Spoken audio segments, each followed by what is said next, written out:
সুপ্রভাত বন্ধুরা, আজ হলো ৮ নভেম্বর ২১ কার্তিক শনিবার। আজকের সকালের বিশেষ বিশেষ খবরগুলি হলো: গ্রেফতারের আগে অভিযুক্তকে কারণ জানাতে হবে, লিখিত কারণ না জানিয়ে গ্রেফতার নয়, ব্যক্তি স্বাধীনতা রক্ষায় গুরুত্বপূর্ণ রায় সুপ্রিম কোর্টের।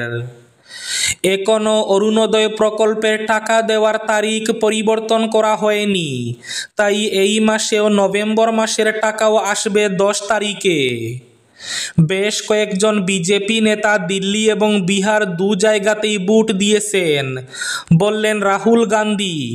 দিল্লির পর বিহারেও ভোট দিলেন বিজেপি নেতা।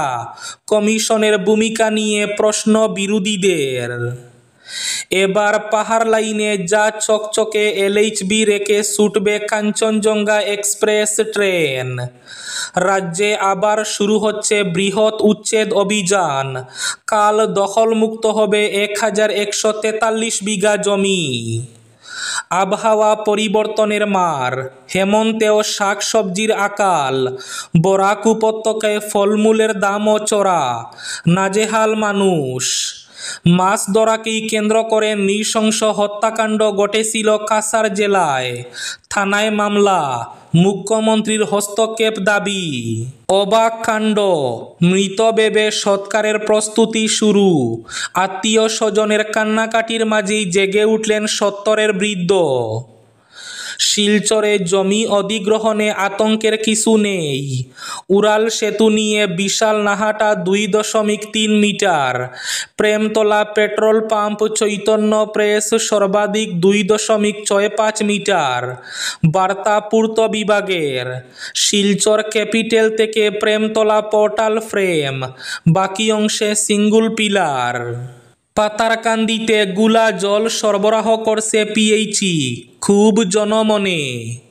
স্নাতক পরীক্ষায় ৬টি স্বর্ণপদক লাভ, বদরপুর এনসি কলেজের জয় জয়কার। এবং থাকবে আজকের বরাক উপত্যকার ৩ জেলার আবহাওয়ার খবর। তাহলে বিস্তারিত খবরে যাওয়ার আগে অবশ্যই ভিডিওটিতে একটি লাইক করে চ্যানেলটি সাবস্ক্রাইব করে পাশের বেল আইকনটি বাজিয়ে রাখবেন এবং ফেসবুক পেজটি ফলো করে ভিডিওটি অবশ্যই শেয়ার করবেন, যাতে সঠিক তথ্যগুলো সবার কাছে পৌঁছাতে পারে। এবার শুনুন আজকের খবরগুলির বিস্তারিত। প্রথম খবর, গ্রেফতারের আগে অভিযুক্তকে কারণ জানাতে হবে, লিখিত কারণ না জানিয়ে গ্রেফতার নয়, ব্যক্তি স্বাধীনতা রক্ষায় গুরুত্বপূর্ণ রায় সুপ্রিম কোর্টের। কোনো অভিযুক্তকে গ্রেফতার করার সময় পুলিশ সহ সব তদন্তকারী সংস্থাগুলোকে গ্রেফতার করার কারণ লিখিতভাবে অভিযুক্তকে জানাতে হবে। ব্যক্তি স্বাধীনতা রক্ষায় এমনটাই গুরুত্বপূর্ণ নির্দেশ দিল সুপ্রিম কোর্ট। দেশের শীর্ষ আদালত আরও জানিয়েছে, অভিযুক্ত ব্যক্তি যে ভাষায় বুঝে সেই ভাষাতেই কারণ জানাতে হবে তদন্তকারী সংস্থাকে। এদিন দেশের প্রধান বিচারপতি বি.আর. গাভাইয়ের নেতৃত্বাধীন ২ সদস্যের বেঞ্চ এই নির্দেশ দিয়েছে। প্রধান বিচারপতি বি.আর. গাভাই এবং বিচারপতি এজি মাসি জানিয়েছেন, সংবিধানের ২২(১) ধারার অধীনে গ্রেফতারির কারণ জানা অভিযুক্তের মৌলিক অধিকার। এই অধিকার সব ধরনের অপরাধের ক্ষেত্রে প্রযোজ্য। ভারতীয় ন্যায় সংহিতার বর্ণিত অপরাধের ক্ষেত্রেও এই নিয়ম প্রযোজ্য বলে জানিয়েছে সুপ্রিম কোর্ট। আদালতের নির্দেশ, গ্রেফতারির পরেই অভিযুক্তকে লিখিতভাবে জানানো সম্ভব না হলেও মৌখিকভাবে অভিযুক্তকে গ্রেফতারির কারণ জানাতেই হবে। দিল্লির পর বিহারেও ভোট দিলেন বিজেপি নেতা। কমিশনের ভূমিকা নিয়ে প্রশ্ন বিরোধীদের। বেশ কয়েকজন বিজেপি নেতা দিল্লি ও বিহার দু জায়গাতেই ভোট দিয়েছেন, বললেন রাহুল গান্ধী। বেশ কয়েকজন বিজেপি নেতা যারা দিল্লি বিধানসভা নির্বাচনে ভোট দিয়েছেন, তাদের বিহার বিধানসভা নির্বাচনের প্রথম দফায় ভোট দিতে দেখা গেছে। শুক্রবার বাঁকায় এক নির্বাচনী জনসভায় এই অভিযোগ করেছেন লোকসভার বিরোধী দলনেতা এবং কংগ্রেস সাংসদ রাহুল গান্ধী। তিনি বলেন, এই ধরনের ঘটনা ভোট প্রক্রিয়ার পবিত্রতা নিয়েই প্রশ্ন তুলে দেয়। এদিন বাঁকা ছাড়াও বাগলপুরেও এক জনসভায় ভাষণ দেন রাহুল গান্ধী। শুক্রবার বিহার বিধানসভা নির্বাচনের প্রচারে বক্তব্য রাখছিলেন রাহুল গান্ধী। হরিয়ানায় বুট চুরি প্রসঙ্গে তিনি বলেন, আমি তথ্য প্রমাণ সহ দেখিয়েছি হরিয়ানায় 2 কোটি ভোটারের মধ্যে 25 লক্ষ ভোটার ভুয়ো। তার অভিযোগ, নির্বাচন কমিশন শাসক দলের সঙ্গে আঁতাত করে তাদের জয় নিশ্চিত করতে কাজ করছে। অরুণোদয় প্রকল্পে প্রতি মাসে টাকা দেওয়ার তারিখ পরিবর্তন করা হয়নি। সরকারিভাবে কোনো নতুন তারিখ এখনো ঘোষণা করা হয়নি। তাই প্রতি মাসের মতো এ মাসও 10 তারিখে অর্থাৎ নভেম্বরের 10 তারিখে অরুণোদয় প্রকল্পের টাকা আসবে। উল্লেখ্য, গত মাস অর্থাৎ অক্টোবরের 7 তারিখে শুরু হয়েছিল অরুণোদয় 3 প্রকল্প। তবে এখনো পর্যন্ত অরুণোদয় প্রকল্পে প্রতি মাসে টাকা দেওয়ার তারিখ পরিবর্তন করা হয়নি। তাই প্রতি মাসের মতো এ মাসেও 10 তারিখে আসবে অরুণোদয় প্রকল্পের 1250 টাকা করে। মৃত ভেবে সৎকারের প্রস্তুতি শুরু। আত্মীয় স্বজনের কান্নাকাটির মাঝেই জেগে উঠলেন বৃদ্ধ। 70 বছরের বৃদ্ধকে মৃত ভেবে শেষ কাজের প্রস্তুতি নিচ্ছিল পরিবার। আত্মীয়রা গড়ে জড়ো হয়েছেন সোশ্যাল মিডিয়ায়, ততক্ষণে ছড়িয়ে পড়েছে মৃত্যু সংবাদ। এমন সময়ই অবিশ্বাস্য ঘটনা। পরিবারের চোখের সামনে হঠাৎ শ্বাস নিতে শুরু করেন মৃত বৃদ্ধ। ঘটনাটি ঘটেছে মধ্যপ্রদেশের ইন্দোরে। জানা গিয়েছে ওই বৃদ্ধের নাম মাখনলাল বৈদ্য। তার ছেলে সঞ্জয় বৈদ্য জানিয়েছেন, 1 নভেম্বর ব্রেন হেমারেজে আক্রান্ত হন মাখনলাল। তাকে ইন্দোরের একটি বেসরকারি হাসপাতালে ভর্তি করা হয়। অস্ত্রোপচার সফল হলেও কিছুক্ষণ পরেই তার শারীরিক অবস্থা দ্রুত অবনতি ঘটে এবং তাকে লাইফ সাপোর্টে রাখা হয়। দিন কয়েকেও অবস্থার উন্নতি না হয় পরিবার সিদ্ধান্ত নেয় তাকে হাসপাতাল থেকে বাড়ি নিয়ে আসা হবে। বৃহস্পতিবার হাসপাতালে লাইফ সাপোর্ট খুলে দেওয়া হলে চিকিৎসকরা জানান, রোগীর দেহে কোনো প্রাণচিহ্ন নেই। শোকগ্রস্ত পরিবার তখন এক প্রকার ধরেই নেয় যে তিনি আর নেই। ছেলে সঞ্জয় জানান, আমি বাবার মৃত্যুর খবর সোশ্যাল মিডিয়ায় পোস্ট করেছিলাম। শেষ কাজের সময়ও জায়গার তথ্য দিয়েছিলাম।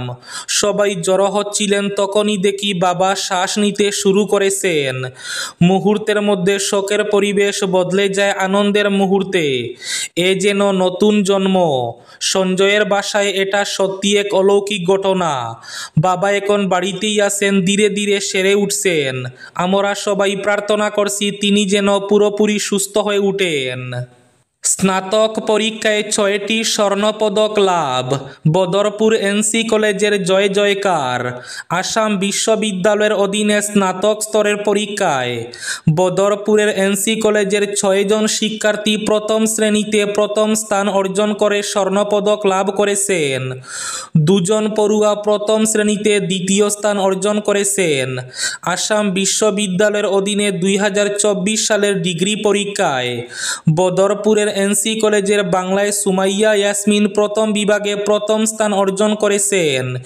ইকোলজি ও পরিবেশ বিজ্ঞানে প্রথম ও দ্বিতীয় স্থান অর্জন করেছেন যথাক্রমে মরিয়ম সুলতানা চৌধুরী ও করণ রায়। 2025 সালের স্নাতক পরীক্ষায় অর্থনীতিতে মিসবাহুল ইসলাম প্রথম বিভাগে প্রথম স্থান অর্জন করে। বাণিজ্যে মঞ্জিতা চক্রবর্তী প্রথম, রসায়নে হামিম আজম বরবুইয়া প্রথম এবং ইকোলজি ও পরিবেশ বিজ্ঞানে মাজিদা আক্তার চৌধুরী প্রথম বিভাগে প্রথম স্থান অর্জন করে।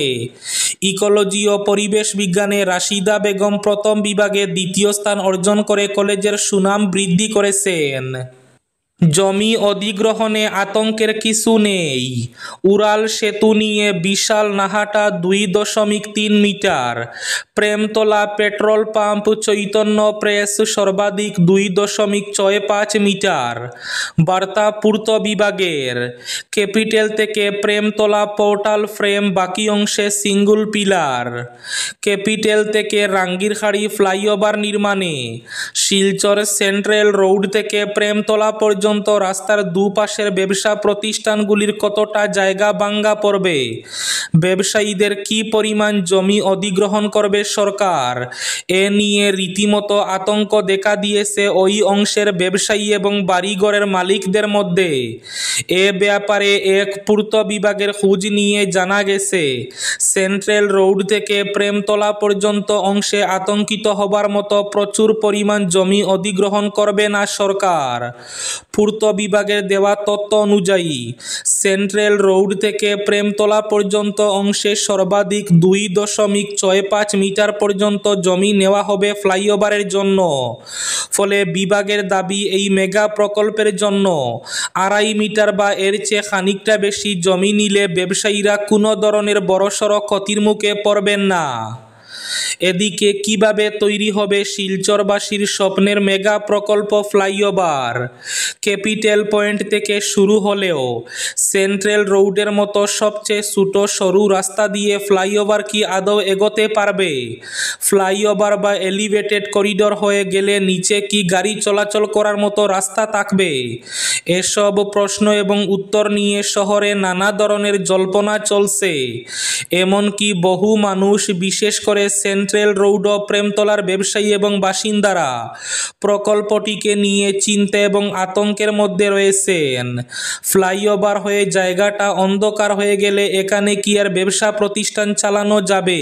পূর্ত বিভাগ থেকে যেসব উত্তর পাওয়া গেছে ওইগুলিতে চোখ রাখলে দেখা যায়, ট্রাঙ্ক রোডে আকাশবাণী শিলচর কেন্দ্রের সামনে যেখান থেকে ফ্লাইওভার শুরু হচ্ছে সেখানে বানানো হবে RE ওয়াল। এর পুরো নাম রেইনফোর্সড আর্থ ওয়াল, অর্থাৎ এই অংশ অন্য ফ্লাইওভারের মতোই দুই দিকে দেওয়াল সহ মাঝখানে সিমেন্ট কংক্রিটের ডালাই দিয়ে উঠানো হবে। এভাবে এগিয়ে আসবে কাসার কলেজ পয়েন্ট পর্যন্ত। কাসার কলেজ থেকে ক্যাপিটাল ট্রাফিক পয়েন্ট পর্যন্ত ফ্লাইওভার এগিয়ে যাবে ইঞ্জিনিয়ারিংয়ের বাসায়, সেন্ট্রাল পিয়ার টেকনোলজিতে। এর সহজ মানে হলো এখানে ফ্লাইওভার দাঁড়াবে সিঙ্গল পিলারের উপর। গোল অথবা চৌকো কংক্রিট পিলারের উপর ডালাই দেওয়া দেওয়াল তোলা রাস্তা থাকবে। এবার পাহাড় লাইনে যা চকচকে LHB রেখে ছুটবে কাঞ্চনজঙ্ঘা এক্সপ্রেস ট্রেন। শুধু সময়ের অপেক্ষা।